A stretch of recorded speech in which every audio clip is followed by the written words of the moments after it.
Assalamualaikum warahmatullahi wabarakatuh. Kami dari kelompok 10 akan mempresentasikan hasil diskusi kami yang berjudul Konsep Keberfungsian Sosial. Dan kelompok ini beranggotakan yang pertama Wahyu Hasbi Yosif Afandi, yang kedua Hilda Regita Pramesti, yang ketiga Naufi Fatihiyah, dan yang keempat Vivi Apriani. Secara sederhana, keberfungsian sosial dapat didefinisikan sebagai kemampuan seseorang dalam melaksanakan fungsi sosialnya atau kapasitas seseorang dalam menjalankan tugasnya. Dan di sini kami akan menjelaskan lebih lanjut tentang fungsi sosial dan tugas manusia di bagian sosialnya atau masyarakatnya. Langsung saja pemateri yang pertama akan disampaikan oleh Naufi Fatihiyah.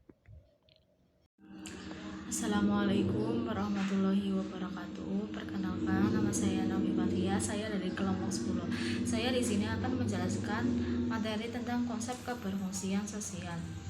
Pengertian keberfungsian sosial.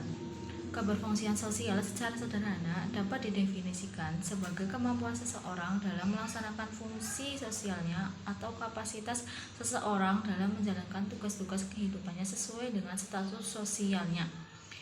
Dengan kata lain, keberfungsian sosial adalah kemampuan untuk melaksanakan peran sosial yang diamanahkan oleh nilai-nilai yang ada di masyarakat. Yang selanjutnya yaitu 3 indikator keberfungsian sosial. Yang pertama, kemampuan kebutuhan dasar. Yang kedua, kemampuan memecahkan masalah. Yang ketiga, kemampuan menjalankan peran-peran sosial. Selanjutnya akan dijelaskan oleh Mbak Hilda. Selanjutnya, kebutuhan manusia. Kebutuhan manusia adalah segala sesuatu yang diperlukan manusia untuk mencapai kemakmuran. Kebutuhan manusia berdasarkan intensitasnya ada 3 macam. Yang pertama, kebutuhan primer.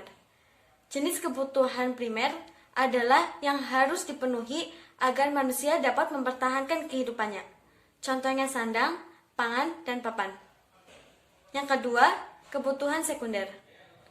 Kebutuhan sekunder adalah kebutuhan lain yang sifatnya melengkapi dan meningkatkan kenyamanan. Kebutuhan ini dipenuhi setelah kebutuhan primer. Contohnya kulkas, AC, kipas angin, dan lain sebagainya. Yang terakhir, kebutuhan tersier. Kebutuhan tersier pada umumnya dipenuhi karena seseorang belum merasa cukup dengan kebutuhan primer dan kebutuhan sekunder. Barang-barang yang bertipe tersier dapat meningkatkan status sosial seseorang. Contohnya perhiasan emas, kapal pesiar, mobil, dan lain sebagainya. Selanjutnya, kebutuhan berdasarkan sifatnya. Yang pertama, kebutuhan jasmani. Kebutuhan jasmani berhubungan dengan fisik, misalnya pakaian, makanan, dan minuman. Yang kedua, kebutuhan rohani. Kebutuhan rohani bersifat kejiwaan. Contohnya, agar tidak jenuh dengan rutinitas, maka kita mendengarkan musik atau menonton tayangan favorit. Kemudian, kebutuhan berdasarkan subjek yang membutuhkan. Yang pertama, kebutuhan individual. Kebutuhan individual merujuk pada kebutuhan tiap orang yang berbeda-beda. Misalnya seniman membutuhkan alat lukis dan atlet membutuhkan alat olahraga. Yang kedua, kebutuhan umum. Kebutuhan ini kaitannya dengan barang dan jasa yang digunakan banyak orang. Misalnya trotoar, jembatan penyeberangan, dan lain sebagainya.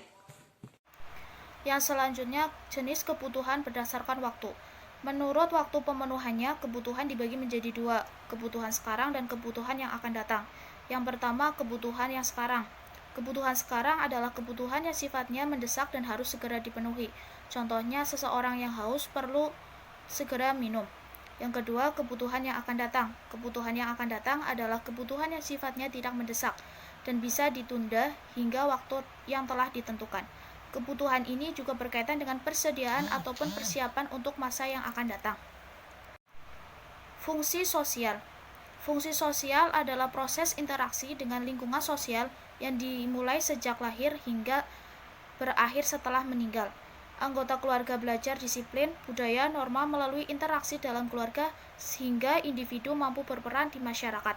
Contohnya, misalnya di suatu desa terdapat jadwal ronda atau siskamling, dan dengan kesepakatan bersama apabila ada warga yang tidak ronda maka akan dikenakan denda baginya. Terima kasih atas pemateri yang sudah menyampaikan hasil diskusinya dan teman-teman yang sudah menyimaknya. Semoga apa yang kita dengarkan dari pemateri-pemateri tadi bisa bermanfaat bagi diri kita sendiri khususnya dan bagi orang lain. Sekian dari kami. Bila ada kata dan ucapan yang salah, kami mohon maaf sebesar-besarnya. Billahi taufik wal hidayah. Wassalamualaikum warahmatullahi wabarakatuh.